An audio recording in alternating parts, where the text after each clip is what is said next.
नमस्कार दोस्तों, मैं आशुतोष श्रीवास्तव आप सभी का स्वागत करता हूं जीएसएरा में। दोस्तों, आज की क्लास बहुत इंपॉर्टेंट होने वाली है और आज मैं अपनी मेडिकल हिस्ट्री की क्लास को कंटिन्यू करने जा रहा हूं। दोस्तों, कुछ दिनों का गैप हो गया था, लेकिन मैं आज अपनी क्लास को कंटिन्यू करने जा रहा हूं।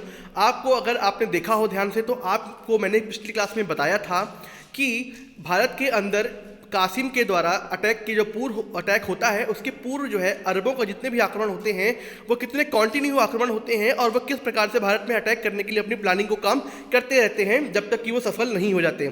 मैंने आपको दिखा दिया था कि कुछ छुटपुट विजय ही उनको प्राप्त हो पाई थी, एक आध, लेकिन अंत में वो मकरान को जीतने में सफल हो जाते हैं। मकरान क्या है? मकरान वो जगह है जो स्पेशली भारत में एक विजय के द्वार के रूप में या एक मध्य क्षेत्र में प्रवेश के रूप में, प्रवेश द्वार के रूप में कार्य कर रही थी। बहुत महत्वपूर्ण जगह थी। और आज हम लोग आज की क्लास में देखने वाले हैं कि जो कासिम था उसकी भारत में आने की जो दशा है वो, यानी जो पूर्व की जो दशा बनती है वो कैसी बनती है। साथ ही साथ हम लोग बात करेंगे उसके गुरु अल हज्जाज के बारे में। अल हज्जाज कौन था, उसने कैसे काम किया, यहाँ तक कि उसने खुद कैसे बुलाया अपने शिष्य और अपने दामाद मोहम्मद बिन कासिम को। तो चलिए शुरू करते हैं बिना किसी वक्त गंवाए हुए और देखते हैं कि क्या क्या चीज़ें आज हम लोग पढ़ने वाले हैं। दोस्तों, सबसे पहले शुरू करने वाला हूं मैं अपनी क्लास को। देखिए यहाँ पर क्या लिखा हुआ है, आप देख पा रहे हैं अपने ऊपर। यहाँ पर देखिए लिखा हुआ है कि अल हज्जाज का शिष्य था मोहम्मद बिन कासिम। और मोहम्मद बिन कासिम के आने से पहले मैंने आपको बताया था कि मकरान वो क्षेत्र रहा है, मकरान वो क्षेत्र रहा है जो अभी मैं आपको मैप में दिखाऊंगा। मकरान वो क्षेत्र रहा है जिसे हम लोग बलूचिस्तान के नाम से भी जानते हैं। और बलूचिस्तान में अरबों का प्रवेश हो चुका था और उसे जीत दिलाने वाला वो व्यक्ति कौन था, अरबी व्यक्ति कौन था? इसका नाम था इब्न अल अरिहल बेहट्टी। इसके नाम का जिक्र मैंने पिछली क्लास में किया था। मैंने बताया था कि इसने मकरान को जीत करके बहुत बड़ा काम कर दिया था। ये बहुत बड़ा काम क्यों था? देखिए मैं बताता हूं आपको। देखिए ये बहुत बड़ा काम इसलिए था क्योंकि मकरान वो प्रवेश द्वार है। आप देख पाइए यहाँ पर मैप में देख पा रहे हैं कि मकरान का जो क्षेत्र है, देखिए ये भारत के अंदर सिंध क्षेत्र पर प्रवेश का एक बहुत बड़ा इंपॉर्टेंट द्वार बन गया था। ये इंपॉर्टेंट काम करने वाला था मकरान क्षेत्र सिंध के प्रवेश के रूप में। यदि यहाँ पर ये प्रवेश करने में सफल हो गए तो इसका मतलब ये है कि अब वो वहाँ पर अपनी सेना को ठहरा कर आगे बढ़ सकते हैं, क्योंकि यदि उनको वो जगह ही नहीं मिलती तो जितने भी पूर्व आक्रमण किए गए थे वो उसके पीछे से किए जा रहे थे, यानी जो मकरान की जो सीमा है उसके पूर्व से किए जा रहे थे, उसके पहले से किए जा रहे थे। और इस कारण से उनको भारत में रुकने के लिए, रहने के लिए कोई स्थान प्राप्ति नहीं हो पा रही थी। तो ऐसे में ये मकरान की जो विजय थी ये भौगोलिक रूप से भी बड़ी महत्वपूर्ण थी, क्योंकि यहाँ पर बहुत सारे इंपॉर्टेंट खनिज के रूप में भी काम होता है। साथ ही साथ ये जिसका ये रेवेन्यू प्राप्त कर सकते थे। साथ ही साथ इनको एक बहुत बड़ा स्थल प्राप्त हो गया था और उन्होंने चोट पहुँचा दी थी सिंध के एक बहुत बड़े रेवेन्यू प्लेस पर। तो इस प्रकार से मकरान पर इन्होंने प्रवेश कर लिया था अरिहल बेहट्टी की विजय के बाद। और मैंने आपको बताया था कि अरिहल बेहट्टी के पहले यहाँ पर कितने सारे शासकों ने आक्रमण करने का काम किया था। और ये अरिहल बेहट्टी को मैं कह सकता हूँ कि ये अल हज्जाज के द्वारा ही भेजा गया एक महत्वपूर्ण व्यक्ति ही था।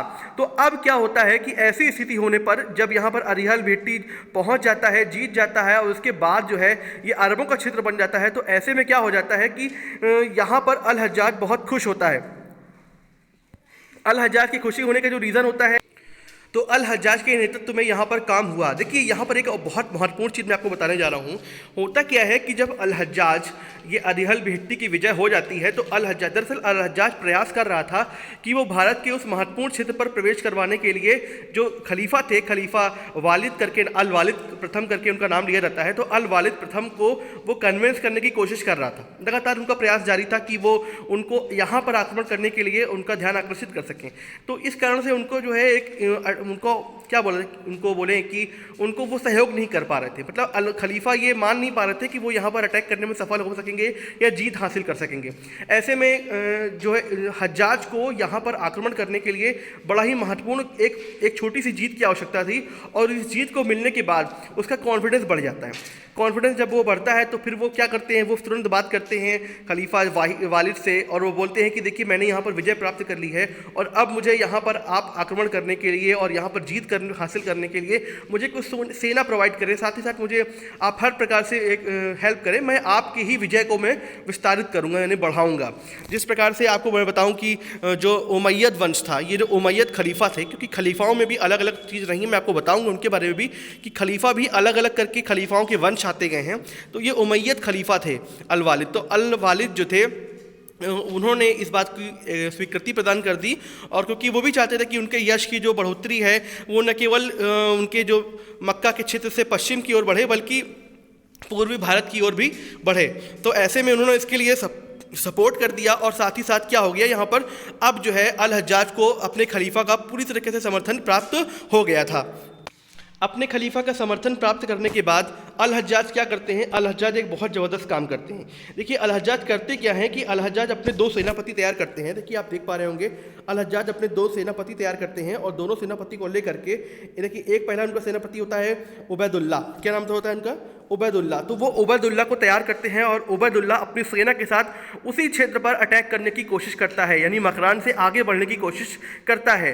आप समझिए इस बात को कि कितना ज़्यादा पॉजिटिव हो चुका है हज्जाज। यहाँ पर एकदम उसको ये लग रहा है कि अब हम जीत हासिल कर सकते हैं, और वो आगे बढ़ने की कोशिश कर रहा है। मैं यहाँ पर आपको एक ही इंसान के 2 पक्ष दिखाऊंगा। देखिए यहाँ पर आप देख पा रहे हैं कि मैंने आपको बताऊंगा कि यहाँ पर क्या होता है कि उबैदुल्ला अपनी बड़ी विशाल सेना लेकर के भारत के यानी सिंध क्षेत्र पर अटैक करता है, लेकिन यहाँ पर होता क्या है कि यहाँ पर एक परिणाम निकलता है कि यहाँ पर दाहिर नामक जो शासक होता है सिंध क्षेत्र पर, जिसका मैं जिक्र करूँगा कासिम के युद्ध के समय में, दाहिर नामक शासक यहाँ पर उनको उबैदुल्ला को पराजित कर देता है और मृत्यु के घाट उतार देता है।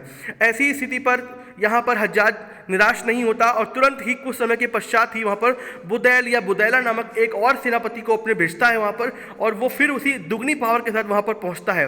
लेकिन फिर से वही परिणाम होता है कि यहाँ पर जो है दाहिर फिर से उन पर हराने में सफल हो जाता है, और बुदैला भी मृत्यु के घाट उतार दिया जाता है। जब 2 बड़े सेनापतियों की मृत्यु हो जाती है, ऐसी स्थिति पर क्या होता है, हज्जाज बहुत ज़्यादा निराश हो जाता है, हज्जाज बहुत ज़्यादा परेशान हो जाता है। उसे लगता है कि जो मैंने सोचा है, जितने सपने संजोए हैं, मैं उन पर हार जाऊंगा। साथ ही साथ उसको ये लग रहा था कि खलीफा उसका सपोर्ट अब नहीं करेंगे, क्योंकि वो 2 बार खलीफा को अपना विश्वास दिलाने में सफल हुआ था आरंभ में, लेकिन अब वो 2 महत्वपूर्ण हारों के बाद वो ये मान रहा था कि खलीफा पुनः जो है अपनी स्थिति को परिवर्तित कर लेंगे। ऐसी स्थिति पे वो बहुत ज़्यादा निराश हो चुका था, वो डर चुका था, वो घबरा चुका था, लेकिन अभी भी उसने हार नहीं मानी थी। अब आने वाली है वो स्थिति जिसकी मैं आपसे चर्चा करने जा रहा हूँ, लेकिन अपनी चर्चा के पहले मैं यहाँ पर अल हज्जाज के बारे में थोड़ी सी बात आपको बताना चाहूँगा।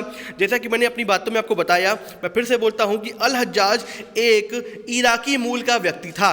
अल हज्जाज क्या था? एक इराकी मूल का व्यक्ति था जो उमैयद खिलाफत का एक नुमाइंदा था। आप नुमाइंदा ही कह सकते हैं, यानी जो है उमैयद खिलाफत थी, उमैयद खिलाफत का ही एक व्यक्ति था जो उनके रक्षा मंत्री के रूप में कार्य करता था। देखिए रक्षा मंत्री जो होते थे, आज के टाइम के रक्षा मंत्री से आप मत सोचिएगा। दरअसल ये जो उमैयद खिलाफत था, ये साम्राज्यवादी खिलाफत थी, मतलब ये अपने साम्राज्य का विस्तार करने में अधिक विश्वास रखती थी। ऐसी स्थिति पर इन्होंने, मैंने पिछली क्लासों में बताया भी, एक खलीफा का जो विस्तार किया गया था, साम्राज्य का विस्तार करने में उनका बहुत अधिक विश्वास था। उन्होंने अपनी सीमाओं को जो है वो फ्रांस तक भी पहुंचा दिया था। ऐसी स्थिति पर वो क्या करते थे, अपने हर क्षेत्र पर अपना एक डिफेंस मिनिस्टर यानी रक्षा मंत्री बना के रखते थे। जो अल हज्जाज था, ये स्वयं में एक बहुत ज़बरदस्त योद्धा था, वो एक बहुत अच्छा रणनीतिकार था, मतलब काफ़ी अच्छी तरीके से युद्ध से संबंधित रणनीतियों को बनाने में काम किया करता था। साथ ही साथ वो अनुशासन पे बहुत ज़्यादा फोकस करता था, क्योंकि वो मानता था कि यदि जीत हासिल करनी है तो ऐसी स्थिति पर आपका अनुशासन का होना बेहद आवश्यक है। तो इन सब चीज़ों के कारण वो सफल भी हुआ कई सारी जगहों पर, जिस कारण से खलीफा का उसने विश्वास भी हासिल किया था। और वह स्वयं जो था वो भारत में आक्रमण करने का बहुत ज़्यादा इच्छुक था, क्योंकि उसने इसको ये पता था कि भारत की जो धरती है वो काफ़ी ज़्यादा, आप सोने की चिड़िया नहीं बोल सकते, आप उसको हीरे की चिड़िया बोल सकते हैं, उस वक्त ये थी। तो काफ़ी अधिक पैसा होने के कारण ये जो है लोग के आकर्षण का केंद्र जो है बना हुआ था। तो यहाँ पर आपको मैंने बता भी दिया है कि खलीफा का समर्थन भी प्राप्त कर लिया था इसने। लेकिन अब क्या हुआ है कि 2 महत्वपूर्ण जो पराजय हो चुकी थी, उस कारण से वो थोड़ा सा निराश हो चुका था। देखिए अब जो है भूमिका बन चुकी है पिछली 8-10 क्लासों के होने के बाद। मैं उस क्लास में पहुंचा हूं, अभी भी उस क्लास में पहुंचा हूं कि जहां पर मैं कासिम की और दाहिर की लड़ाई यानी उनके युद्ध की मैं जिक्र करने जा रहा हूं या उस पर बात करने वाला हूं। लेकिन उसके पूर्व आपको बहुत सारी चीज़ों को समझना ज़रूरी है। देखिए मैंने अपनी इस क्लास तक पहुँचने के लिए लगभग 8-10 क्लासों को बताया है, समझाया है, ताकि मैं आपको हर चीज़ के बारे में अच्छे से बता सकूँ। ऐसे में आपकी ये जिम्मेदारी है कि आप भी चाहें तो अपने नोट्स को बहुत अच्छे से तरीके से तैयार करके रख सकते हैं, मेरी बातों को बार बार समझ सकते हैं, जो भी वीडियोज़ हैं उनको आप लोग बार बार देख सकते हैं, ये आपके लिए बहुत ज़्यादा इंपॉर्टेंट हो जाएगा। चलिए यहाँ पर देखिए, मैं कोशिश करता हूँ कि आपको हर एक पॉइंट पर समझाने का काम करूँ। देखिए यहाँ पर उमैयद खिलाफत का जिक्र हुआ है, ऐसे में उमैयद खिलाफत से जुड़ी हुई मैं एक आपको बात बताता हूँ, खिलाफत से जुड़ी हुई एक बात बताता हूँ। मैंने अपनी इस्लाम से जो जुड़ी हुई जो क्लास थी, मैंने क्लास 2nd या क्लास 3rd थी, जिसमें मैंने इस्लाम के बारे में बताया था, वहाँ पर मैंने खिलाफत का जिक्र किया था, और जो खलीफा होते हैं वो कौन होते हैं मैंने उसका भी जिक्र किया था आपको। मैं एक बार फिर से थोड़ी चीज़ बताना चाहूँगा आपको। देखिए जो खिलाफत, जब प्रभु ईसा मसीह जी की जो मृत्यु होती है, उनकी मृत्यु होने के बाद एक काम होता है। वो काम क्या होता है कि उन्होंने अपना स्वयं का कोई उत्तराधिकारी नियुक्त नहीं किया था। ऐसी स्थिति पर यह समस्या उत्पन्न हो गई कि अब जो है वो इस्लाम धर्म का जो प्रमुख होगा वो कौन होगा। ऐसी स्थिति पर उन्होंने जो है अबू बकर जो थे, अबू बकर जो है वो पहले खलीफा के रूप में सामने आ जाते हैं। तो आपको ध्यान रखना है कि अबू बकर जो थे वो पहले खलीफा थे। मैंने इसका जो है जिक्र काफ़ी अच्छे तरीके से वहाँ पर किया था इस्लाम वाली क्लास में। अबू बकर होते हैं, दूसरे खलीफा होते हैं उमर, तीसरे खलीफा होते हैं उस्मान, और चौथे होते हैं अली। यहीं पर अली के बाद से ही जो है वो काफ़ी समस्याएं उत्पन्न होनी शुरू होती हैं, और इंटरनल समस्या होने के कारण जो है शिया और सुन्नी समुदाय का जो है अलग अलग रूप में बंटना होता है। वो सब चीज़ें अलग एक कहानी है उसकी। तो यहाँ पर लेकिन होता क्या है कि जो 4 स्टार्टिंग के जो खलीफा होते हैं, अबू बकर, उमर, उस्मान और अली, मोहम्मद साहब जी के बाद अबू बकर, फिर उमर, फिर उस्मान और अली, तो इन सभी को मिलाकर के राशिदुन बोल दिया जाता है। आपको याद रखना है कि आखिर ये राशिदुन क्या होता है। तो राशिदुन का मतलब होता है कि आरंभ के जो 4 खलीफा होते हैं उनको जब मिला दिया जाता है तो राशिदुन बन जाता है, यानी राशिदुन कहा जाता है। ठीक है, अब जब राशिदुन का अंत हो जाता है, ख़त्म हो जाता है, तो उसके बाद एक पहला खलीफा का एक वंश आता है, खिलाफत का एक नया वंश का उदय होता है। यहाँ पर वंश की बात मैंने क्यों करी, क्योंकि उसी परिवार के ही लोग जो है आगे बनते रहते हैं। अभी तक ऐसा नहीं हुआ था, अभी तक ऐसा नहीं हो पाया था, नहीं मतलब लगातार नहीं हो पा रहा था, लेकिन अब पहली बार ऐसा हो रहा है कि यहाँ पर एक ही जगह पर काफ़ी लोग आ चुके हैं। ध्यान से समझिएगा इस बात को, मुझे लगता है कि आपको ये बताना बहुत ज़रूरी था, इसलिए मैंने इसका जिक्र यहाँ पर बीच में कर दिया है। आप लोग समझ लीजिए इस बात को। तो यहाँ पर क्या होता है कि राशिदुन जब ख़त्म होते हैं, यानी आरंभ के जो 4 खलीफा होते हैं वो जब ख़त्म हो जाते हैं, यानी उनकी मृत्यु हो जाती है, उसके बाद उमैयद खिलाफत का उदय होता है। उमैयद खिलाफत जिसका मैं जिक्र कर रहा हूँ यहाँ पर, और अल वालिद का नाम मैंने यहाँ पर नाम भी लिया है, तो वो उमैयद खिलाफत के ही सुल्तान थे। उमैयद खिलाफत का जो उदय होता है वो अरब क्षेत्र में ही होता है, क्योंकि आपको पता है कि जो इस्लाम का उदय हुआ था वो भी अरब में ही हुआ था। तो अभी तक इस्लाम का जो मूल केंद्र था वो अरब था, लेकिन उसका विस्तार जो है कई सारे देशों में कर दिया गया था और वो बहुत सारे देशों तक फैल चुका था। अब एक और महत्वपूर्ण काम होने जा रहा है, वो काम क्या है मैं बताता हूँ आपको। तो उमैयद खिलाफत का जो प्रमुख जो क्षेत्र था वो मैंने आपको बताया कि अरब में ही था। अब उसका विस्तार कई सारे देशों में हो चुका था, और यहाँ तक कि अब तुर्क में, इसके अतिरिक्त आपके ईरान के क्षेत्र में ये सब एरिया थे, और यहाँ तक पूरा जो है काफ़ी अधिक मात्रा में इस्लाम का प्रसार हो चुका था। ये बहुत कम टाइम में ही हो गया था। जब उमैयद वंश का अंत होता है तो उसके बाद एक बड़ा वंश आता है जिसे बोलते हैं अब्बासी खिलाफत। दोस्तों आप लोग याद रखिएगा, ये बहुत ज़्यादा इंपॉर्टेंट चीज़ें हैं, आपको ये एग्जाम में पूछ भी लिया जाता है, सीरियल इनका पूछ लिया जाता है, तो आप लोग इसको एकदम नोट करके लिख लीजिएगा। तो उमैयद खिलाफत के बाद अब्बासी खिलाफत आता है, और यहाँ पर भी एक वंश का काम शुरू हो जाता है। लेकिन करते क्या है ये लोग अब जो है परिवर्तित करके अपनी राजधानी को, यानी अपने सेंटर को बदल करके बगदाद पहुंच जाते हैं, तो इनको बगदादी खिलाफत भी कहा जाता है। दोस्तों आपको याद रखना है, Baghdad is the capital of Iraq, ये कैपिटल है इराक की। यानी अब इनका जो सेंटर जो पहले अरब में हुआ करता था, इस्लाम का जो मूल क्षेत्र था वो अरब था, मक्का था, अब पहली बार वो बदल करके बगदाद पहुंच चुका था, और ये बड़ा महत्वपूर्ण परिवर्तन हो गया था।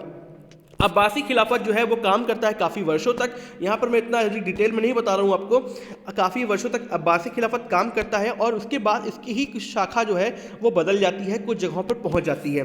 जब ये शाखा बदलती है तो यहाँ पर फातिमी एक खिलाफत का भी उदय होता है, तो इसका भी जिक्र होता है, लेकिन इतना महत्वपूर्ण खिलाफत के रूप में इसने काम नहीं किया था, हालांकि जिक्र करना बेहद आवश्यक है। तो आपको याद रखना है, उमैयद खिलाफत, अब्बासी खिलाफत, इनका सेंटर बगदादी था, यानी बगदाद था सॉरी, और इसके बाद फातिमी खिलाफत आता है। और फातिमी खिलाफत के बाद आता है एक बहुत ही बड़ा खिलाफत जिसे बोलते हैं ऑटोमन एम्पायर, यानी उस्मानी एम्पायर, यानी उस्मानी खिलाफत। ये बहुत दोस्तों, अगर आप खिलाफत यानी खलीफा एम्पायर के बारे में बात करते हैं और अगर आप ऑटोमन एम्पायर के बारे में बात नहीं करते हैं तो ये बिल्कुल बेमानी वाली बात हो जाएगी, क्योंकि सबसे शक्तिशाली के अगर कोई भी एम्पायर रहा है पूरे भारत मतलब पूरे संसार के इतिहास में, तो उसे आप कहीं ना कहीं आप ज़रूर बोलेंगे कि ऑटोमन एम्पायर था। ऑटोमन एम्पायर एक बहुत ही शक्तिशाली था जिसने अपनी सीमाओं का, अपने साम्राज्य का, न केवल धर्म का बल्कि शक्तियों का भी बहुत अधिक प्रचार प्रसार किया था।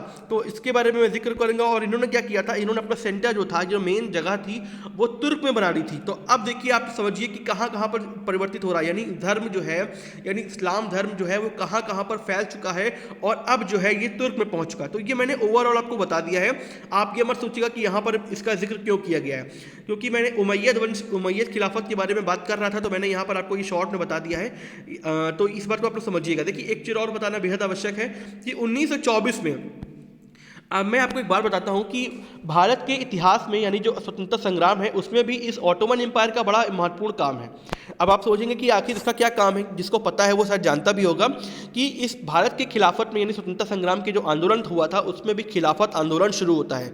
अब खिलाफत आंदोलन भारत में कैसे शुरू हो गया, ये महात्मा गांधी के ही कामों के परिणाम स्वरूप हुआ था। इस पर मैं जब मैं मॉडर्न हिस्ट्री पढ़ाऊंगा तो मैं बताऊंगा, लेकिन एक बार बताना चाहूँगा कि जो 1924 के टाइम पर आपके बगदाद जो खलीफा होते हैं, तुर्क के जो खलीफा होते हैं इसी एम्पायर के, यानी ऑटोमन एम्पायर के अंतिम खलीफा होते हैं, वो जो है खलीफा वंश को, यानी खलीफा नाम को, यानी खलीफा एक पद को ही हमेशा के लिए ख़त्म कर देते हैं। ये बड़ा महत्वपूर्ण उन्होंने चेंज कर दिया था। उन्होंने कहा था कि अब से आने वाले वक्त में ये खलीफा नाम जो है वो हमेशा के लिए ख़त्म कर दिया जाता है। तो आपको मैं एक होमवर्क दे रहा हूँ कि आपको बताना है कि जो अंतिम खलीफा थे उनका नाम क्या था। यदि आप में से किसी भी बच्चे को पता है तो प्लीज़ कमेंट बॉक्स में जरूर रिप्लाई करना। मैं देखना चाहता हूँ कि आप में से कितने बच्चे हैं इस पूरी वीडियो को देख रहे हैं और कितना ज़्यादा सीरियस हैं। तो दोस्तों, मिलते हैं अगली क्लास में। अगली क्लास में मैं आपको युद्ध के बारे में बात करूंगा, बहुत इंपॉर्टेंट क्लास होने वाली है। तो आप लोग कृपया कंटिन्यू रहिएगा क्लास में, ठीक है। मिलते हैं, ओके, नेक्स्ट क्लास में, बाय।